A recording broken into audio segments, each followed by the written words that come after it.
குழந்தைய ஒண்ணும் இல்லாம ஆக்கணும், இல்ல ஒரு வழி பண்ணணும்னு நினைச்சீங்கன்னா தைரியமா உங்க குழந்தை கையில நீங்க ஒரு போனை கொடுங்க.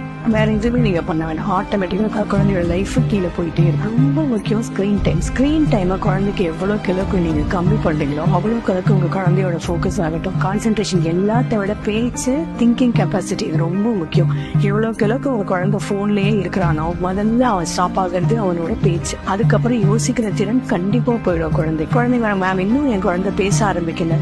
பிசிக்கல் ப்ராப்ளத்தினால ஒரு குழந்தை பேசலைன்னா அது வேற. ஆனா நம்ம குழந்தை கையில மீடியாவை, போனை, கேட்ஜெட்ஸை என்னென்னத்தையும் கொடுத்து அந்த குழந்தையோட பேச்சு திறனை ஸ்டாப் பண்ணோம்னா தப்பு எங்க? நம்ம குழந்தை உங்ககிட்ட போன் கேட்கல, என் குழந்தை போன் பார்த்தாதான் சாப்பிடும், வேண்டாம். நீங்க போனை கொடுத்துட்டீங்க, பார்த்துட்டு சாப்பிடுற. முதல்ல உன் குழந்தைக்கு என்ன சாப்பிடுறன்றது குழந்தைக்கு தெரியணும். அப்ப அந்த போன் அந்த கையில இருந்து வாங்க. சோ எவ்வளவுக்கு குழந்தையோட ஸ்கிரீன் டைம் நீங்க கம்மி பண்றீங்களோ அவ்வளவுக்கு ரொம்ப அழகான